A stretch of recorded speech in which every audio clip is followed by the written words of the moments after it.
Nakumpleto na ng ating pambato ang huling yugto ng intense training nito. At ayon sa ating pinagkakatiwalaang source ay mini-maintain na lamang ng ating pambato ang kanyang strength and stamina dahil iniiwasan rin ng Team Cuadro Alas na magka-injury ang ating pambato dahil sa sobrang training, lalo pa at 4 na linggo na lamang ay mapapasabak na muli ang ating pambato sa taas ng ring. Sa katatapos po, sparring kanina, wala na po talaga. Handang-handa na po si Cuadro Alas na harapin Ryo Akaho ng Japan sa South Korea.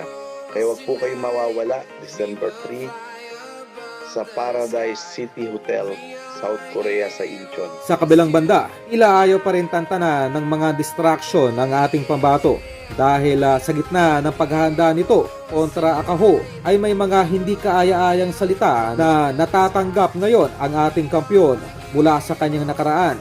Ganun pa man, ang lahat ng ito ay paniguradong malalagpasan lamang ng ating 3-division champion dahil sa walang sawang suporta na ibinibigay ng kanyang mga tagahanga.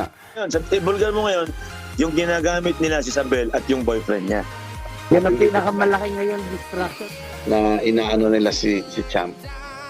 Pero hindi naman sila magtatagumpay kasi hindi naman yan pinapatulan ni Champ.